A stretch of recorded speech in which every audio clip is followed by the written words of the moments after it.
An order, agus tús curra leis an immert, agus seohe Brian Morden, i shelf na caide da Kerry, dierig a churr an onsaí, bhfuilteach aige Brian Sheehan, ó chuman nef muide buinte go desan son aige Cathal Ryan, bhfuilteach agus bachta sug Craig Rogers, go dí Donald Brennan, Col Cahar Donald Brennan, atsa Thairkick Bnohiige, Col Cahar the Bino MacDonald, bhfuilteach go desan agus bachta aige Colm Kelly, Lena Goran, Lehe Chúil, and so good Niall Danaher, Fancy Niall, Ach Kalish, Diente, Ege Kieran Kelleher.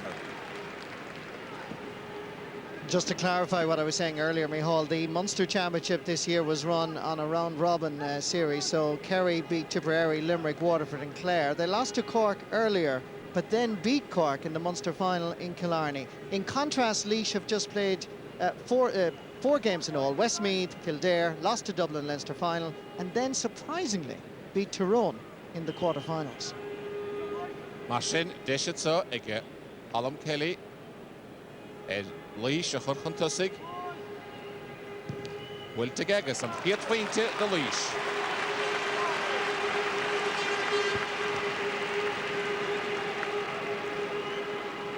I certainly feel that Laois will have learned from the Leinster final display against Dublin, where in the final 10 or 15 minutes they certainly had Dublin under siege. They began to believe in themselves, and I'm sure that their manager Sean Dempsey will be emphasising a very good start here. Marsin, Arahada Banil, the Leo Blian as a Hele, Agus Laois Currachantusig, Agus Edenunsi Rish, Peter McNulty, Anna Scopige Peter, the Anna Stachan Alina Cook Vedragastahad. Philip na caide fós, agus Kalish diente Peter, diente go maithige agus an council na bhuachad.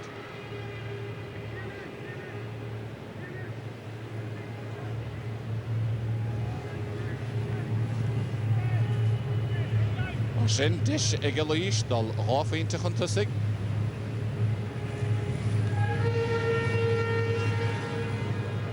Michael Tierney agus Paul Cahar seo leis an bhearlár páirce, Craig Rogers.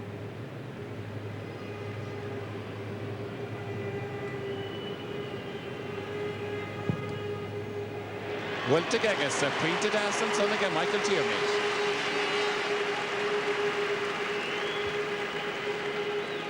Just also to inform our audience, Micheál, that Laois seem to be playing against the breeze in this opening half. But again, it's very difficult here in Croke Park. It's a swirling breeze, but judging by the flags down on the pitch, you would have to say that it's advantage Kerry for the opening half. Marsin, Laois Dianav Goma, and Mike Naguihi. Ryan Morden and Mark Hard, that Quintago, Brendan Quigley. Not Shelley with the guide. Will to go Hishalige, I guess. Pick a Heron Dalov. Marsin. Go back. Will to Stach. Macht the sticky get Dahi Gainey.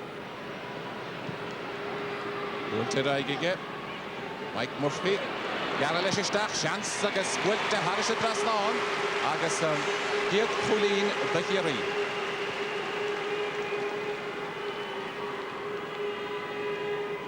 From a Kerry perspective, this looked rather easy. Certainly defensively, Laois were extremely cut out here, getting inside the marker very easy and driving this over the bar. Very good point. Mickey Bowler, Masha, Fueling Council, Agus, Kerry, Pointe, Avoin Chandedig, a lot of Huidi. After Gadas and son again, Niall Danaher. Raigadi, Brendan Quigley. Niall Danaher, Lena Vroeg, Donald Brennan, Vidaskadi, Colm Kelly. Colm, Emertilano Terai, Agus Deshiga, Chris Bergen. Achtiga Chris. Lorug Napelle, Craig Rogers, Shahe Craig and Captain. Would to stack a chance at home. And a half oil is ticket son again, Brendan Keeley, or half oil.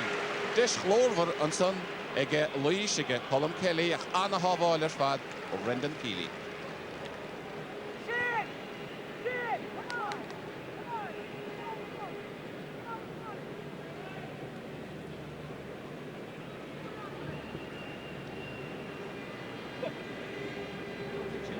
Colm Kelly on stride violet. Peter Gadisage, Deshige, and Tio Cown, a Raim Shoe, the Laois. And I give away the mark. Wulte, I get column, August, Quinte, every 3, the Laois. He's the top scorer for Laois in this minor championship campaign with 2 goals and 12 points coming into the game. He's scored 2 points already in this All-Ireland semi-final, so he's very much the danger man. Brendan Keeley, oh, he'll come in and job Kiana Lishan Wachtaran, I guess. Ian of Gama, Walter Machige, Agus Pixair the Kerry, Kalish Dienta Ed Brian Sheehan. This was a real defence-splitting move by Laois as we look at the reverse angle. The goalkeeper here was just outstanding, Brendan Keeley, and as you mentioned, Micheál, same club as the president of the GA, Sean Kelly. Martian Brian Sheehan, Homan Naev Midi.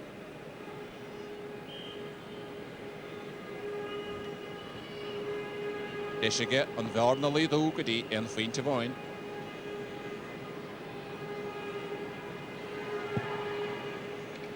Wultige agus Pointe Gnohe the Kerry.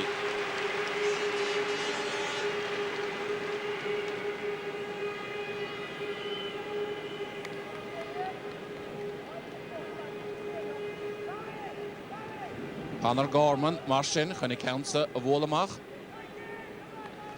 Sean Dempseyson, Vanish do it.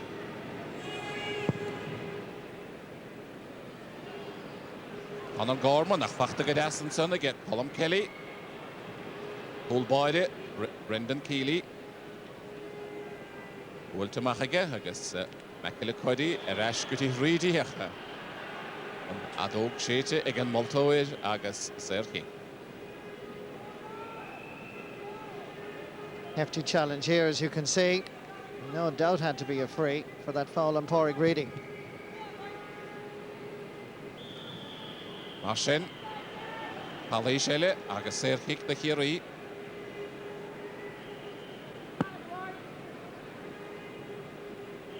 Brian Sheehan, Chunny Council, Hogan Choma.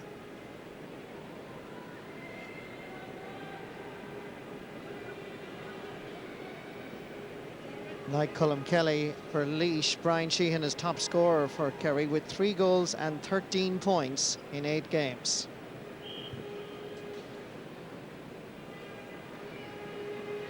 So Brian, Wultige Brian, Wulter Hebna Lavi Clay and Baltus.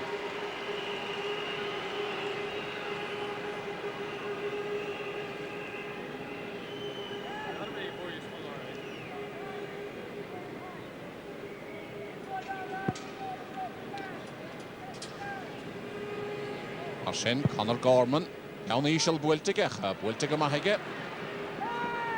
Slaunou, Ishelev Nakaide, Brendan Quigley. Wultige Dasamachige, Gadi Colm Kelly. Colm Kelly, Onev Joseph. Stachel Arsley. Agus Miale. Sgalomelig and Martianted. Luke Quinn, Abola Trasna. Kerry Boganakaide, Ovinigadine, Nasna Gulahe. Brian Sheehan a Raim Shoe. Shahe Brian, the Mehitchin the Hossa. Deshige Rory Stapleton. Walter Machige. This Fachta Anna Yasig Colm Kelly. Colm Mustachachtan.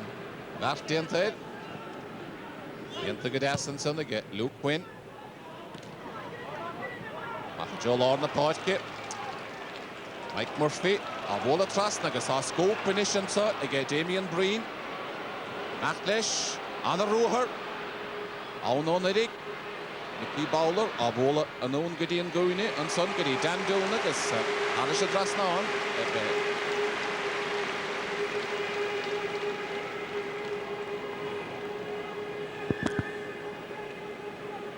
Higini.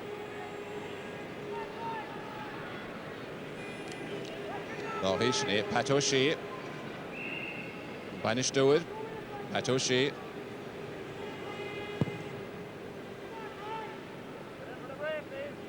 Ultimacha Joe, Lorna Poitke. Bachta Mohanson again. Brian Morden. Wilta Stachige agus Sana Vartaich Dientige Brian Sheehan. Brian Sheehan Anun Gidi Dan Duna. Mach Gidi Mike Murphy. Brian Sheehan Deshige Brian. Wiltige Hull.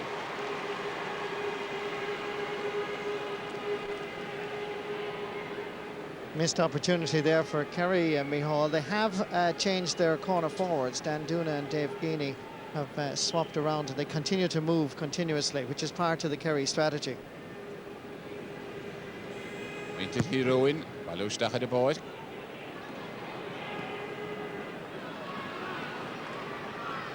Lord Poitke, Craig Rogers, Agus College, Dienta and Son, Brendan Quigley.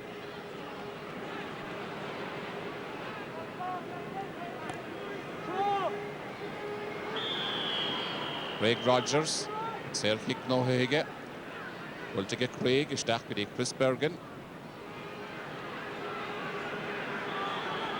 Donald Brennan, this is Sergio Laois.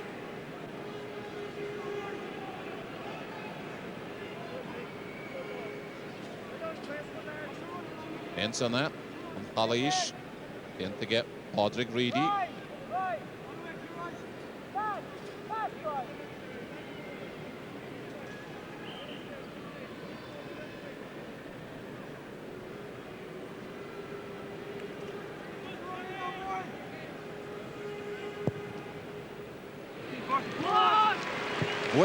Wiltige Hall in a fad, Harisha Drasnan, Anna Frite and Son, Bad Leisha, Donald Brennan, Wiltana Yasser Fadige.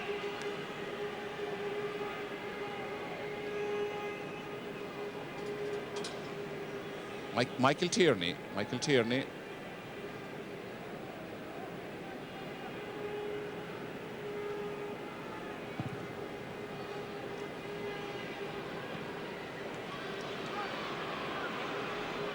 I did it all of Peter McNulty. Agus Sergio. Nice little piece of skill there, Mihal. It almost came off for him. He was fouled. Peter McNulty trying to chip it up on the run. Lovely skill here, just getting it, but then came the foul from left half back, Joseph McGillicuddy. Deshansa Igalish, Machtastach Gadain Sherach, Savalta Rish to get Brendan Keeley. Gimmert Guma, Istik Sahul.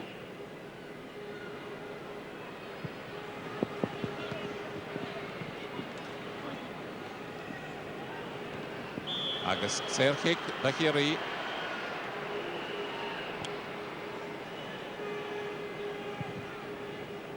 Multistach Jonah Carnoige, Brian Sheehan go hard, agus Anna Yeshige, Hana Stoppach, Deshansa Kerry and Hall, agus Cole, I'm sure on some Kerry and Mike Murphy. Nihe ach Mickey Bowler, agus Anna Hooser Fadiente Shoot. Beautiful combination here. Again, Brian Sheehan was very much the architect, winning possession in a one-to-one tussle with Carl Ryan. Great running off the ball by Mickey Bowler, who's now scored a goal in the Munster final against Cork and followed it up with another goal here in the All-Ireland semi-final. Great combination play here. Cornerback was unlucky that the deflection fell into the path of Bowler. Great finish though. Annach Tiech Nuge, Mickey Bowler, Gimmert it out. Ryan Morden, Mohalar Poitke, Stachgedi, Dahi Geeney. Wilte, it's the old Live edition.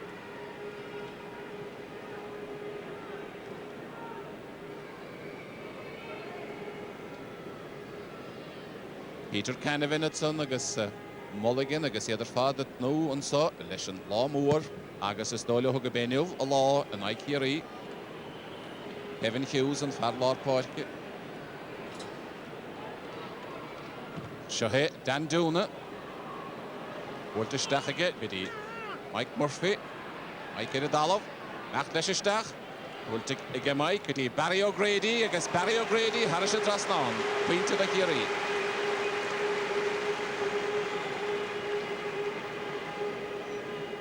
Again, once Kerry get that initiative, it's very hard to get the momentum back. The combination here of Mike Murphy and Barry O'Grady from Ballyduff, and with this shot he literally kissed the goalpost here and it managed to go over the right side. Pull up Wiltige. Damien Breen, Lord na Poitke, Machkadi Dohi Gaini, or Yechentlish, Cahar Healy, Cahar Agus, Serkik no Hege the Laois.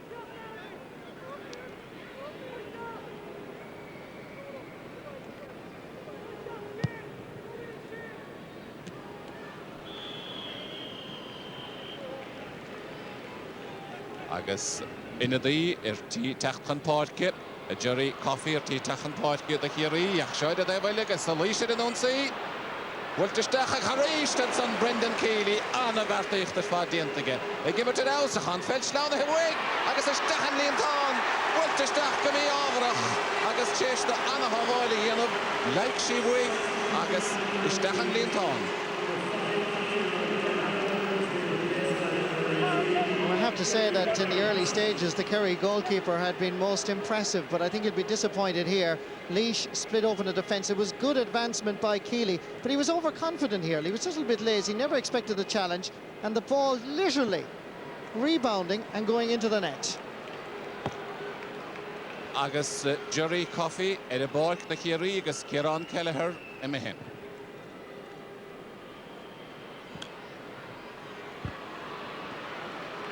Edevele and so Peter O'Leary. Dachal Arsley, Gudi Chris Bergen. Askip ahead than Dalovig a shoot, Agus Serkik the Kerry. Agus Parlisha, Gorstehe, Edadalov and so. Gaffer, Porlaisha Horer. Nen Taharu, Hadientige Kerry.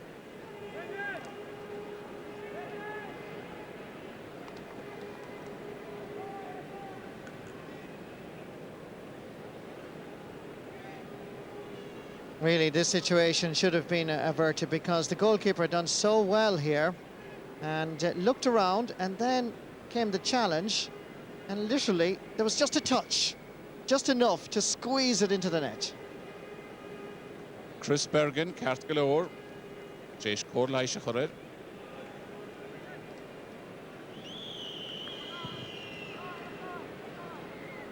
Kerry at an Unsea. Brian Sheehan a Gairi go hard, then doing it. Well, to Machige, Gadi Brian Morden, Shansige Brian, Lenike Toig, Roada Edish.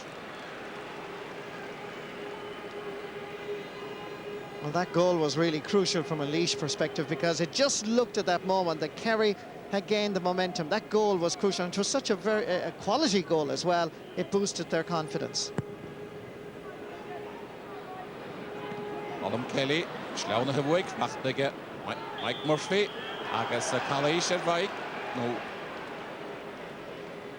Multoid, Agus an Adok Sheetige, Mike Murphy, Edadalov.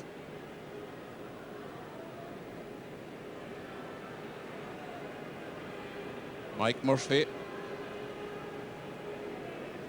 After Corlaisha Horer.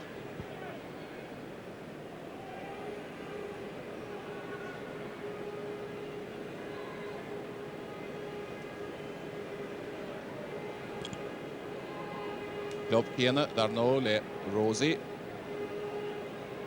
O'Donovan. Yeah. Also famous across my hall for the Moynahans. Down Fishke, coming. What took it Astonson, again, Dan Duna.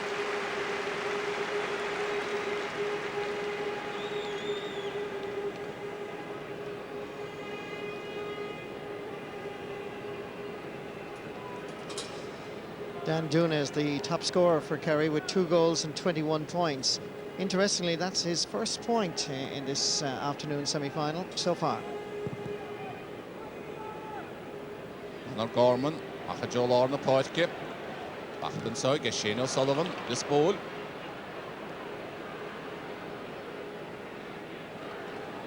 Mike Murphy, vi Gorste Hochenev, at the Yanashem Bautasa, Stachgadi, Brian Sheehan.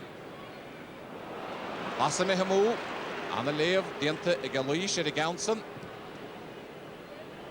Dolly the Unsea, Bachta Gadasson so, again, Michael Curran. Ungadi Joseph McGillicuddy.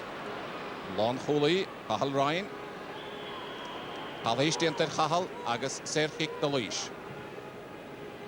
Machat Sugadi, Colin Kelly. Unsrod Valley. Ach, leis isteach, ydy ba neil dyn driw blian anach a hige.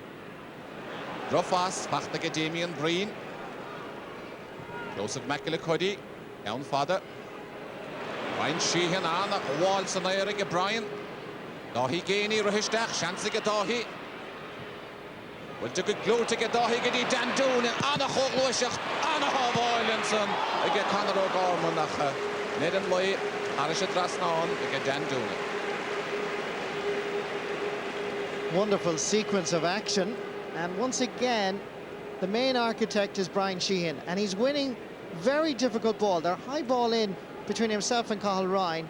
Wins the tussle, lays it off. This is a lovely ball over as far as Dan Dúna. The goalkeeper did very well here. And again, Dúna probably should have done a little bit better. Conor O'Gorman, amach gyda Niall Danaher.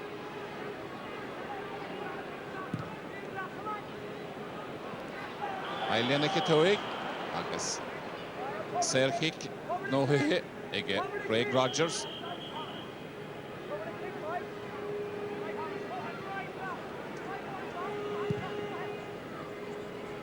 Craig yn o'n gyda Donald Brennan. Agus ni hach gyda Colm Kelly.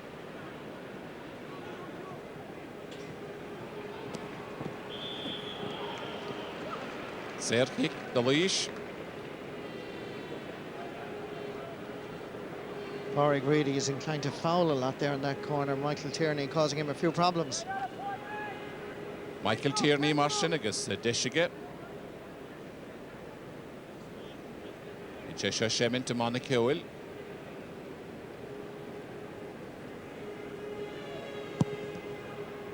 Will to Lena Ketogi Gagas and come closer fad only Han, Ille on a year.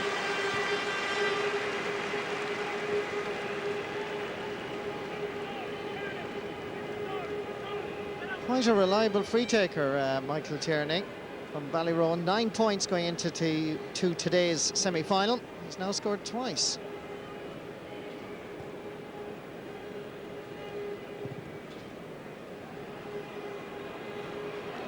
Achtergedas, Damien Breen, Lachdi Brian Sheehan. An chyd caida fwch nid ag Brian. Lach gyda'n gwni gyda Dan Dúna, Wintergo. Agus Rory Stapleton, ach Nohigan Serkic. Wilter rai gyda Peter McNulty. An y talwn gyda Colm Kelly. Wilter gyda Colm gyda Chris Bergen. Donald Brennan, Wilter Machige, Bachtige Chris yn ahwyr, Dishige Chris, Machlesh Istach, Hwrysef e sgôr, Wiltige, ach, hef na live edition.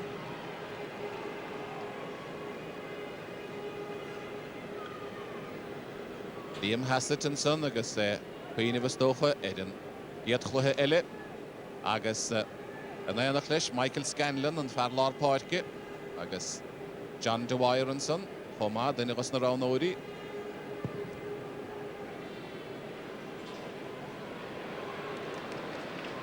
Achtergedas ag Brendan Quigley. Bach gyda Donald Brennan, a haim e hysdach sa chwyn inis, o he Donald, Dishige, Wilter Lena Ketoig, agus anna ffeint ag Donald Brennan.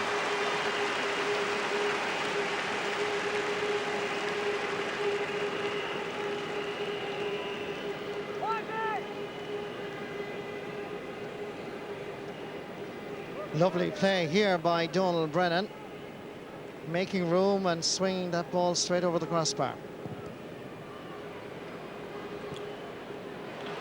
Anna Walls yn air, agus Craig Rogers am echtastach, Anna Yarrow, Anna Rúhar diantig Craig, an Vaishe sgôr, Bwyltige Craig, Bwyltige Hardige, agus an Mialish, an Pullab Bwyltige, agus Kerry Cousin Guma, Bwyltige Glote, Stachel Ashley, Craig Rogers, bout of one ele, gyda Brendan Quigley, gyda Craig, Machanso, gyda Niall Danaher. Niall, yn ygos na Cousin Toiri, a chai gwn si. Laois, Luke Quinn, yn y boist gan son, har nash gyda Brendan Keeley. Wyltamach, agos, wel, y dirig eich ar ymach, aras y ddeflini. Níl frist, Brian Morden a déanam goma, bidí Mike Murphy. Tilena Horan an Bautasan ag Cahal Ryan agus Laois an Council.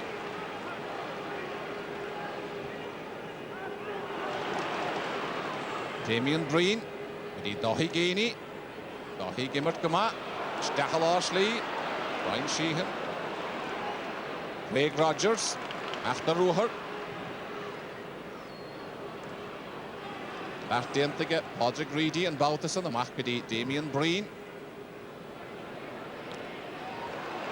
Dominic Pernoige, Wiltemach, Appel, Halish, and Bautasan, again, Brian Sheehan. Sair kick no huige, Barry O'Grady. No question here that Niall Danaher was fouling Barry O'Grady. I'm sure his manager will be rather annoyed with that sort of a concession of a free so easily. Dan Dúna go sin puinte Anna Yasa fáda go Dan.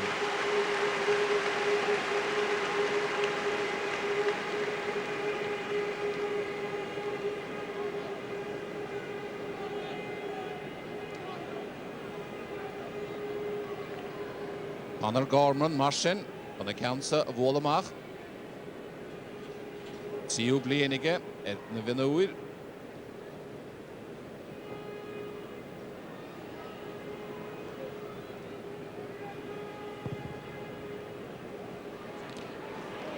Ball Vahiga Niall Danaher. Colm Kelly. Ruhinsa Chris Bergen. Bachtiga Chris. Jan of Schliero hen. Maat Shelevidigheid. Anna Thomasach. Ik kan een wagen sin saar feinter vadige Chris Bergen.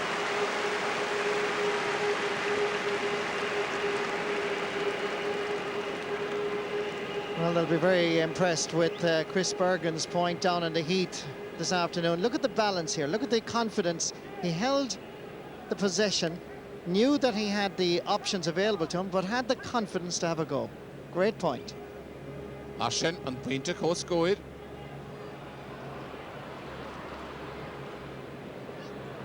They all had Donald Brennan, Paul Padraig Reedy, got Launische, Padraig Getachtamach. McEllicuddy. Mike Murphy. Mike Picassy. Ultimachige ha, Gienta Gadasson, Lockhalta, the Hall in her fat and son, again Niall Danaher.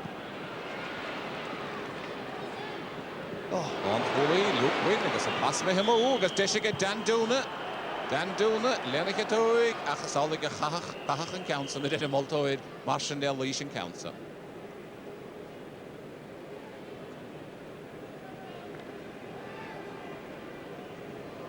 Sair kick the leash. A lot of the players are slipping and sliding, Mihal, and it's very evident again, particularly there at the canal end, around between the 20 and the 45-metre line.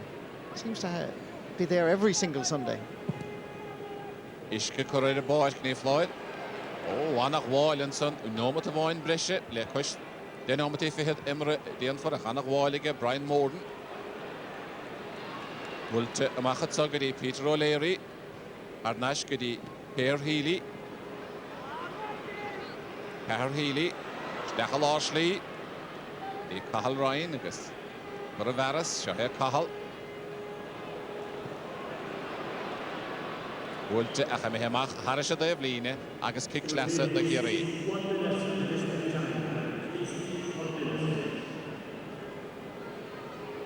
There's 1 minute of added time in this first half. Arshin and Weigentoyev scored Kinunoch, Rivlehama.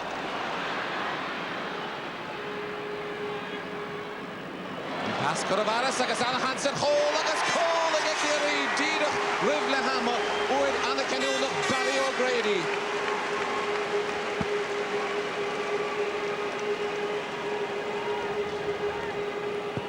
Well, you'd have to say Kerry are always looking at more dangerous, more incisive when they do get the ball up to their forward line. And again, Look at all the Laois players sucked in to marking the one man, coming through in the overlap. Barry O'Grady, splendid goal.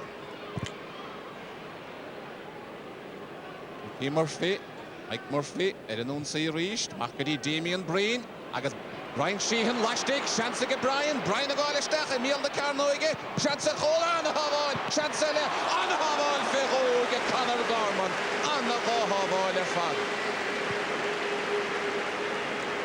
Fabulous goalkeeping by Conor Gorman, a double save, but again, Brian Sheehan is the potential match winner for Kerry. Laois can't cope with him. Conor Gorman saved once. Look at him again. Brilliant goalkeeping. And in the same goals that Brendan Cummins was producing the saves last Sunday against Kilkenny, Conor Gorman is following in Brendan Cummins' footsteps. Brian Sheehan is toch gref Dan Dune en Akelish, da bydych sien pas y farasach. Fi sians ag hen choma. Stachir mlaen ych o'r.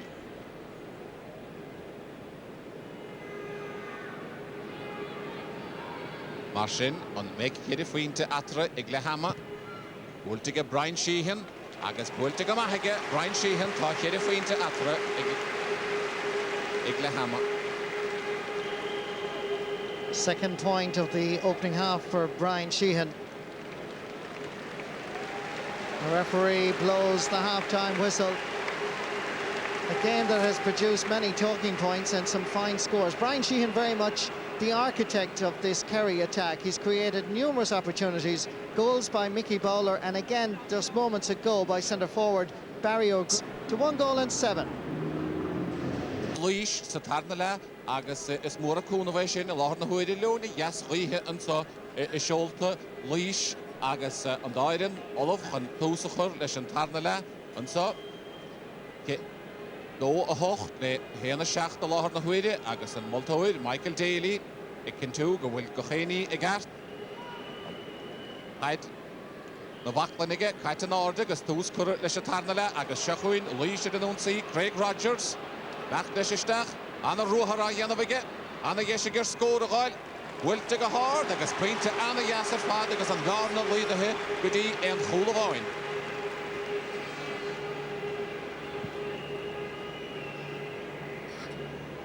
Ruhar Dastienta an son again, Vanlard Poitke, Craig Rogers, captain of Forne, agus pointe Das.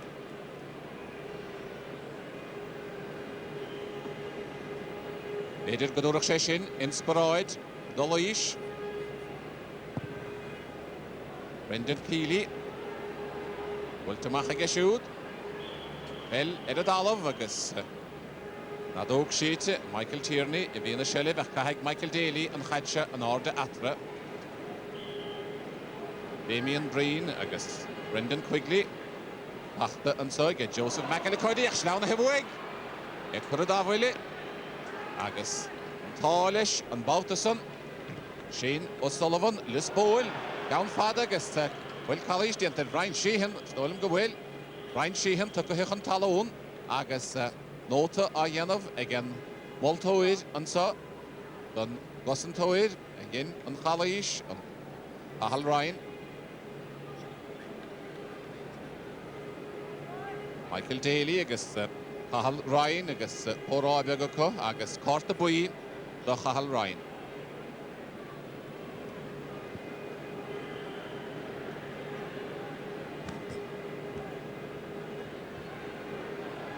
Marsin, Brian Sheehan, Snean sanna, Brian Sheehan, a hócaigh an counter.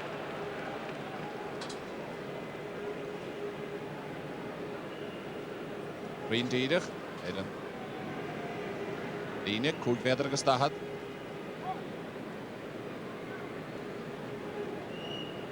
Bheith sé díar an bhearna chéana a choratara agus a bhí ag lehama. Bhfuilte Brian, ach bhfuilte Cléad.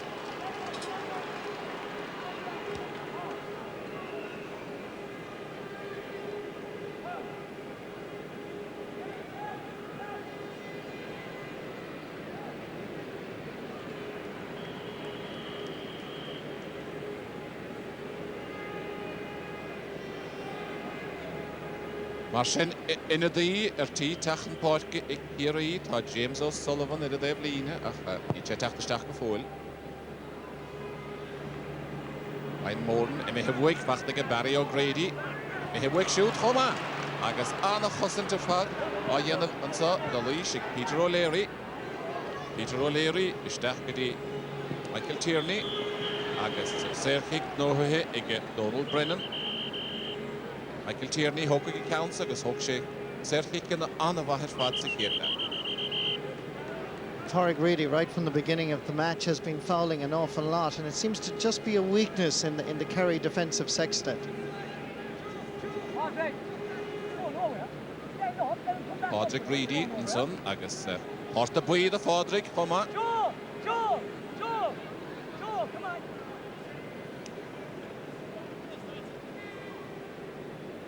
Stand up, Joe, stand up, go left. Michael Tierney. Wilter Yeshige, Padraig Reedy. Vishi Mehe, Lashtir than Lina. Well, the umpire obviously feels that he cut the ball behind the line, but let's just have a look at this again. He cut the ball inside. No, that should have been a 45. Absolutely. Martin on Paule Kerry.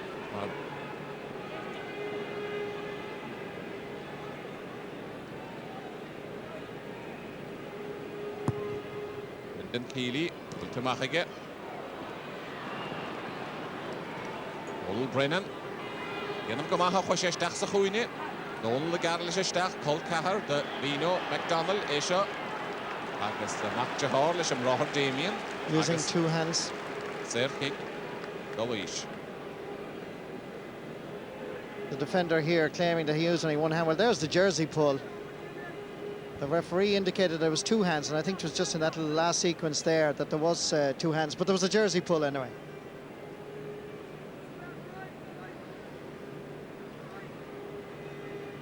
Martin, Deshige, Colm Kelly, Darna Alidu,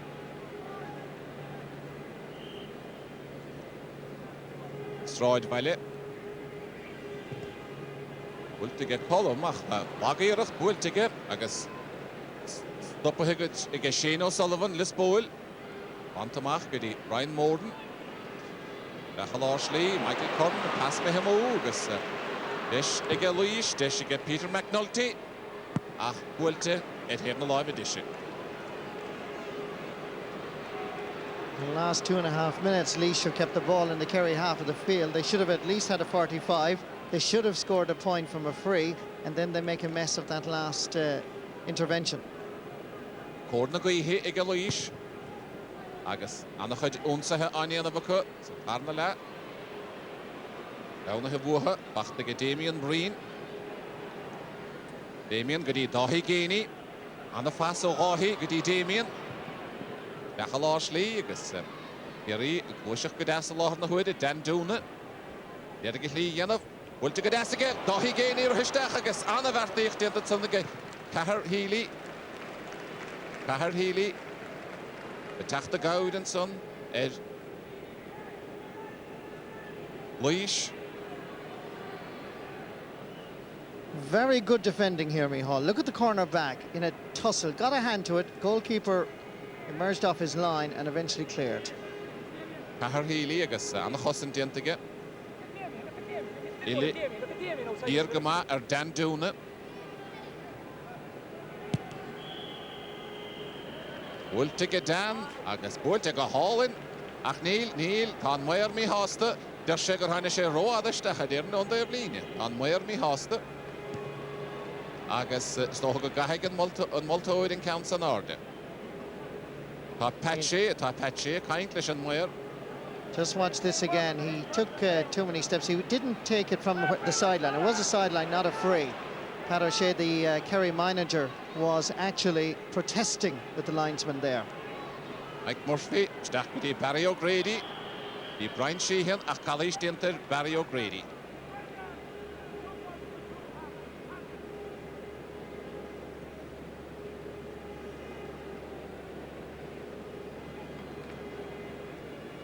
Brian Sheehan on the counts of Hogan.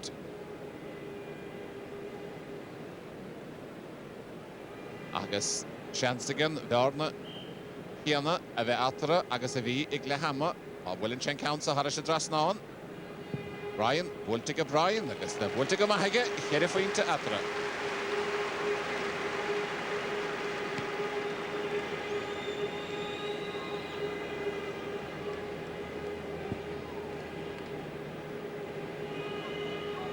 Pat O'Shea, er det av linje.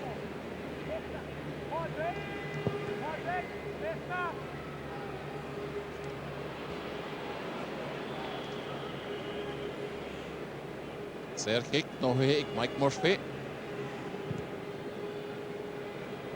Du stacher Jonah Carnoige. Så machen så, ikke Anna Gorman. I fadda Hui. De Vicky Bowler. Agus Palestinte Vicky Bowler.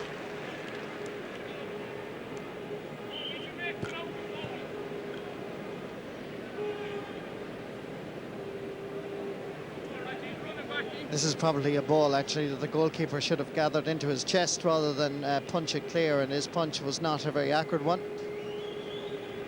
Danduna, lesh an ser kick, agus Bultigama, ega Danduna, Pinta Ella the Kerry. 4 points for the corner forward as Kerry now stretch into a 5-point lead.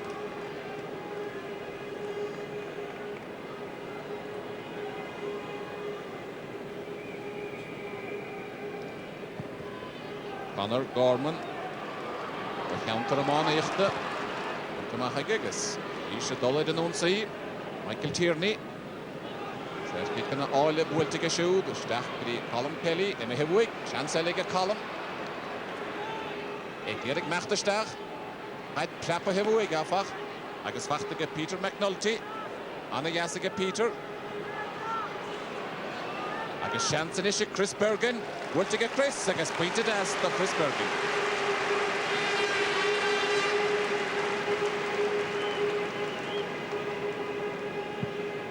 You may recall, actually, he scored a great point when he held off the challenge of his marker, Luke Quinn. Here, there was a lot more interplay between the players. Grabbed his opportunity and sailed it over the crossbar. Good score. Ashen, Kerry Fuinte Atra Agoni. Craig Rogers. Down hard, Bultiga Craig. Name and hard. Fair kick, the Kerry. Padraig Reedy, agus fair kick no hige. Bade oide tachtamach. Bultiga tapige gedi Brian Morden. Aina machta Ruher. O Ruher yin ahead ogi, Barca Krokig. Agus Anna Chasuluch, the stach gedi Mike Murphy. Pass stop o hit and son get Brendan Quigley. Agus fair kick the Laois.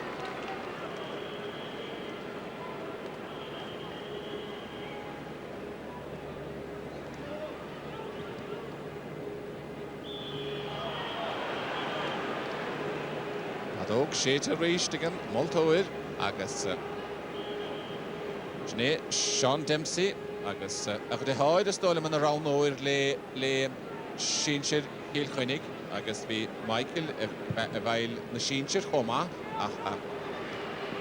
Burkestach Jonah Carnoige, Damien Breen, Laois the Intershoot.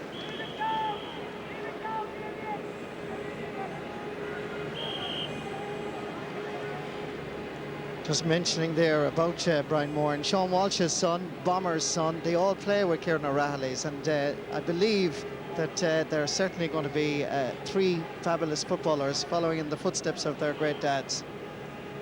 Mikkel Nulo, Darno. Anna Wallige Damien Breen, the Banale Onerig. Wilted Iggy Barry O'Grady and Farafo the Cold secured lad, Desher Khulin. Oh, Wilted Gleg and Barry O'Grady.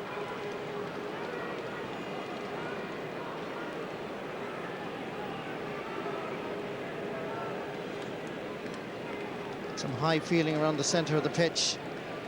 Wonderful work by Damien Breen.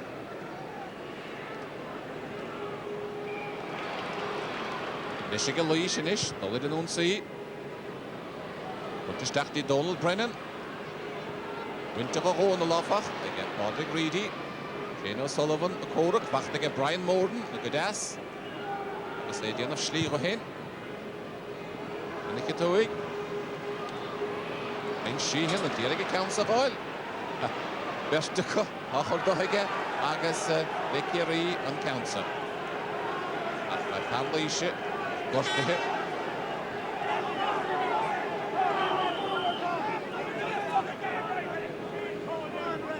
Colin Begley. Obey Far. Makle Mihal o Valivin Uruk. Anna Felladoid.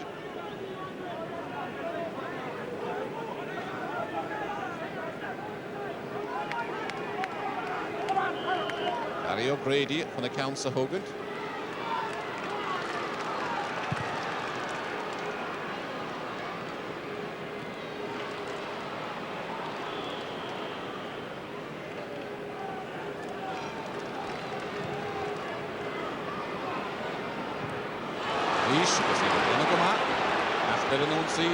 Michael Tierney, Stachan Sugary, Chris Bergen, Anna Yeshiga Chris, Wiltiga Chris, agus Pointama, the Laois.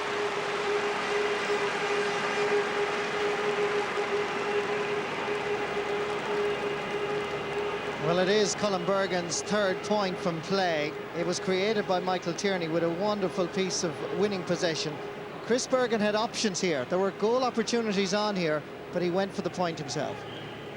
Emily Cheshinshire, the Shiglop, agus Makle Meti, Anna Shaden Williams, Fairley agus Fahim Liana, Anna Sheshtach, Shane O'Sullivan, Liz Bowl,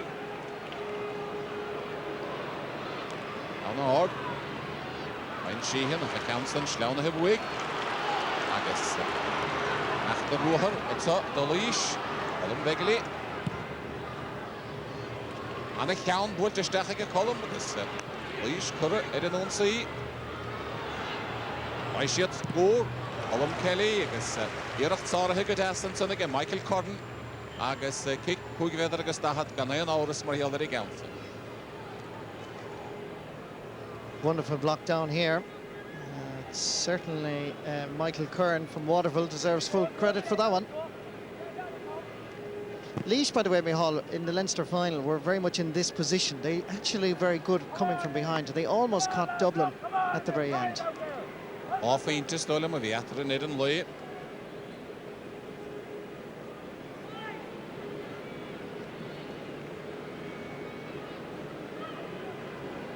Leshik Michael Tierney, the Arnold Dugadi, off into Nish, Vishana Hreener Fatsi Hiedla. Wiltiger, Leshi Father Dohin, and Mr. Hanlinton. Colin Kelly didn't stick him avoid it. Colin Kelly. Colin Kelly from the same club as his manager, Sean Dempsey, St. Joseph's. Colin Kelly getting a touch here to Michael Tierney's 45. Dropping in here. The goalkeeper again was involved, dropping right in under the crossbar. Couldn't get a touch in it. And Kelly was there to just snatch at it and send it into the back of the net. Martin and Lasser Savarach, agus the Laois Erin Onsey, Gael Schultenish. The Machtestach so, Peter McNulty-ish.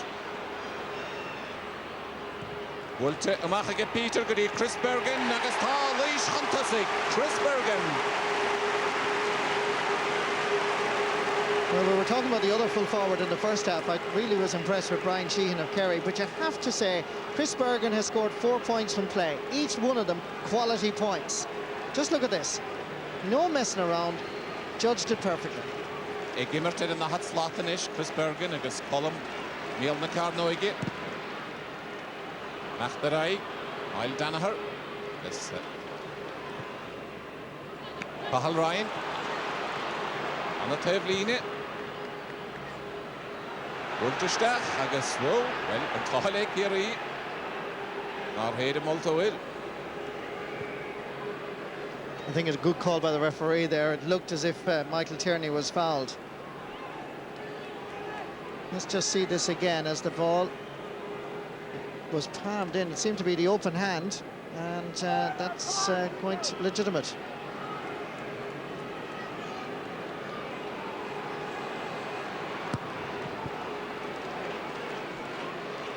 Ryan Morden, Schlauna Hibwig. Achta Gadaston Saga, Joseph McEllicuddy. Drachaun. Bachta and son of Rory Stapleton.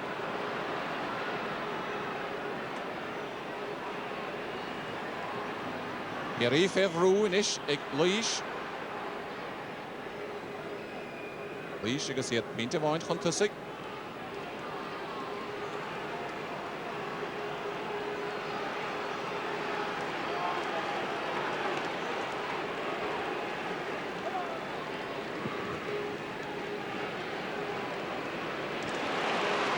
Rory Stapleton, Hassan Gama, Agus.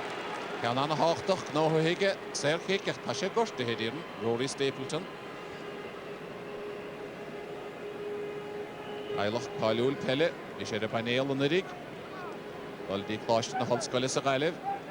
Rory.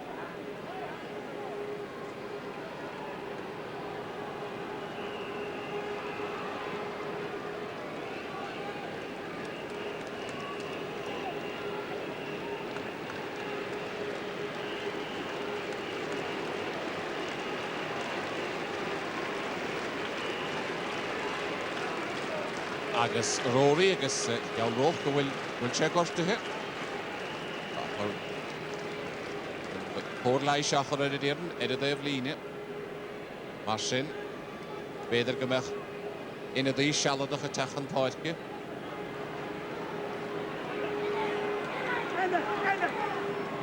Mark Timmins beidir.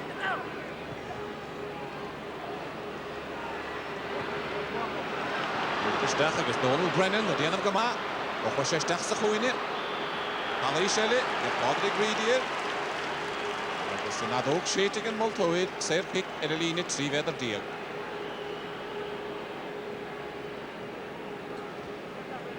Donald Brennan here, willing to take on his marker, but obviously fouled in the process. And even tried it again.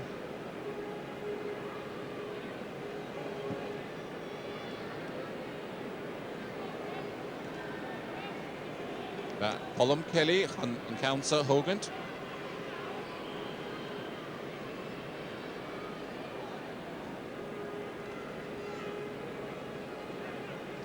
Bhín díreach ar a líne, ar a spotta, ar a moltóirlis. Agus machar an sin Council har sé dras náin, beag Laois áfaointe chun tusa. Idir cúcín chun dédig tamlín ó hin.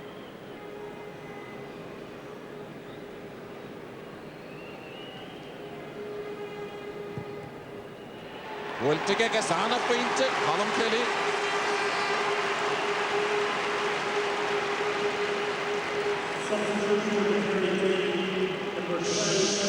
Sean O'Shea.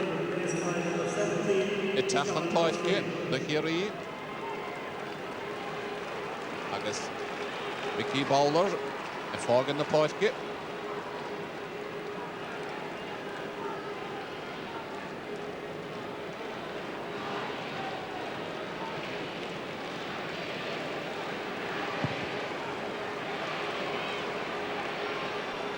Damien Breen, scaun na hebúig, agus a sé gortathe.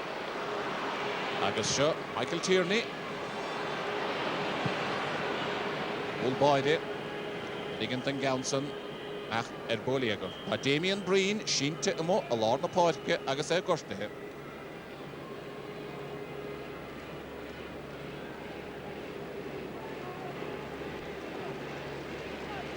Agus bhí sé siúd ar a panéal an rig. This is the incident again with Damien Breen. He seemed to fall awkwardly there. You can see by his reaction and holding on to his knee.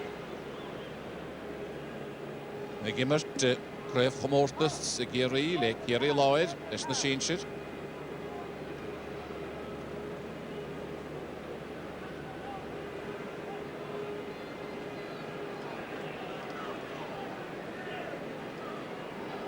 Damien agus dochtúir Dave Geeney an Achilles.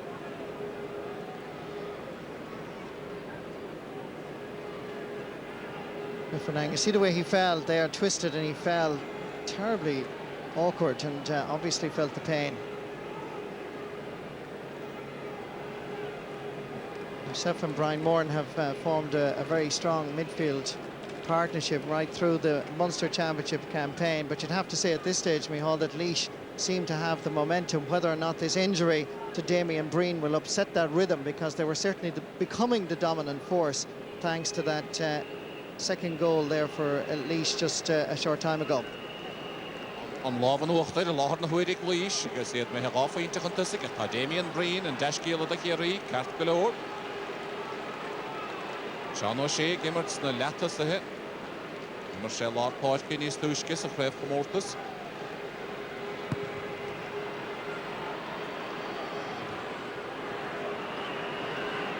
Johnson achta go deas agus Shane O'Sullivan. Basna na páirci. Ryan Sheehan. Eric Dollar in onsaí. Barscópúil. Bhfuilte go dtí Damien Breen ige. Í gortathe. Mach go dtí Dáithí Géini. Ryan Sheehan. Cahrar timppla. Damien Breen. Laois anna chosan da dhéanamh ach bachta go Dáithí Géini. Drach ann. An míáil le Dáithí agus Laois ar an onsaí. Donald Brennan. Bart dianta ige Kerry an Baltasa.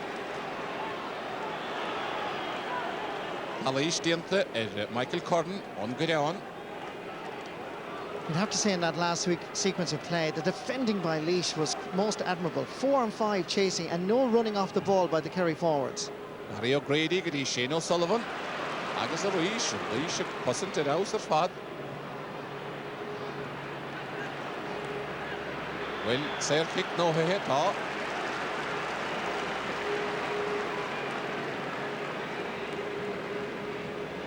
Joseph McElroy gin an chala isidir.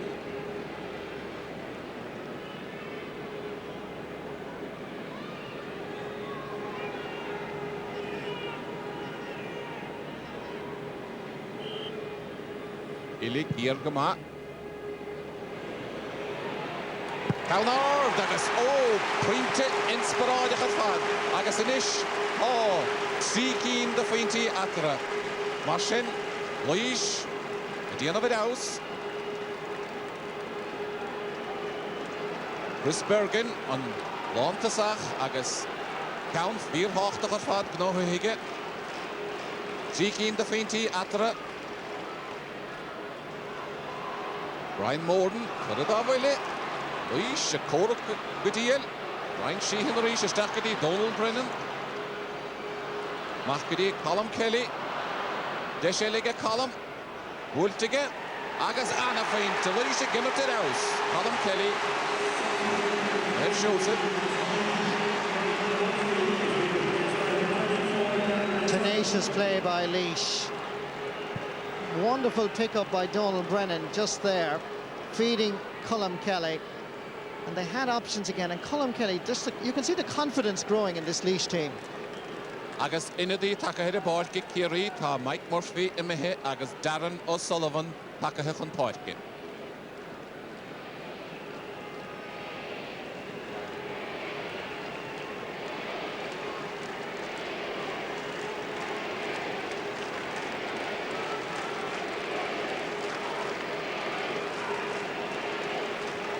Mar sin Laois a déanamh it aus ar fad sa tarna le. Nis nó riamh a bheith tríaile Kerry. Agus anna chosint a dhéanamh ansa ag Céhar Healy a dóg séite agus Barry O'Grady gortathe a for cór chur ar Barry, sné Barry.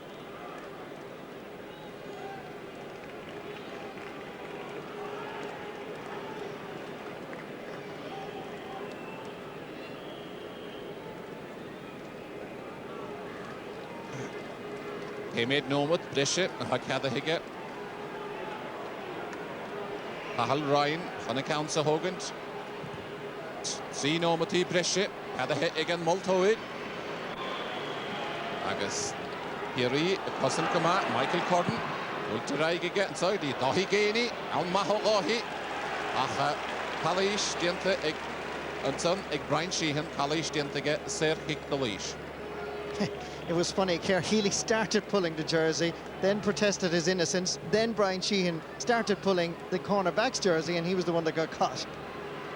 Chris Bergen, a halár na páirci, sé puinte anna gasó chéanamh, isteach an tugad í Donald Brennan, Gansige Donal amach leis isteach. Seo Donal an bhaid sé ceann eile.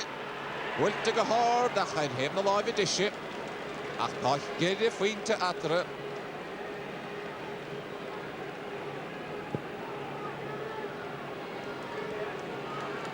Ar sin timpeall é 5 nómatí eile fáca ar a bhéad. 10 nómatí breise agus 2 nómat. Caitó sé anna imníochan is canna hebh na bech. Laois, Rómhada Kerry, Lochar na Huide, Craig Rogers, Cal Morard, Alam Kelly ar a histeach an Coolbaide, Brendan Keeley, Lena Goran. Alam Kelly agus Calais Dientel, ag Eddie Multoid, ag Brian Morden, mar sin, Serkick and so Laois. This is the goalkeeper coming off his line, Brendan Keeley, punching clear, and he had to be quick off his line. But just on this particular free, I actually don't think Brian Moran was fouling. I think it was a very lucky free for Laois. Alam Kelly, Ishige, on Verna Viadu, Gudi Cookie in the Fainty, agus Laois, Edishley, Gudi, Ohikanis na Head in the Yelrow. Will Tiggis, Dishta Cookie Natara.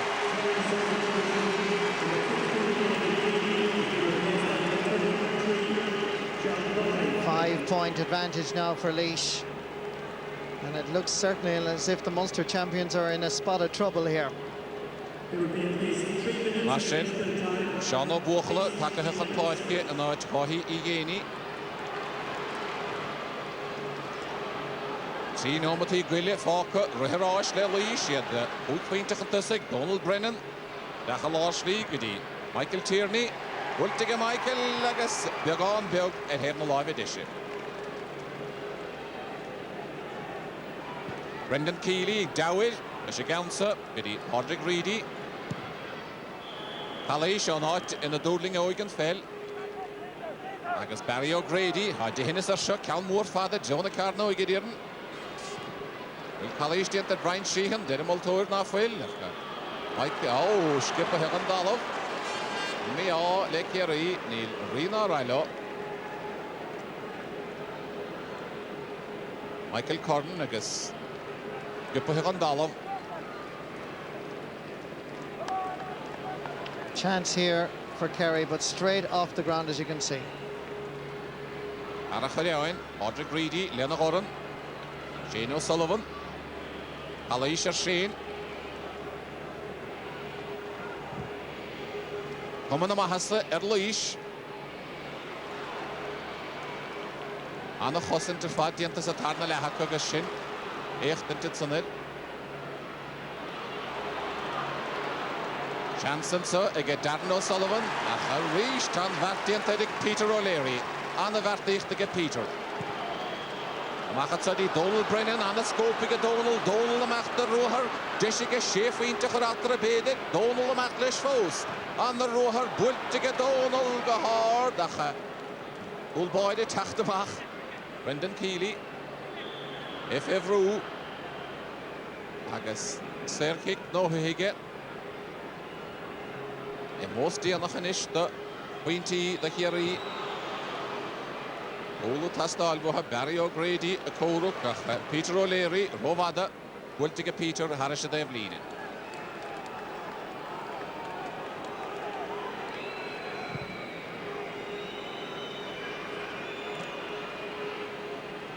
Ryan Sheehan, better a Deshter nach the Kerry. Nach the Shistach, Agus Dolem Gameder Garach Enim. Craig Rogers, the Laura Voltora.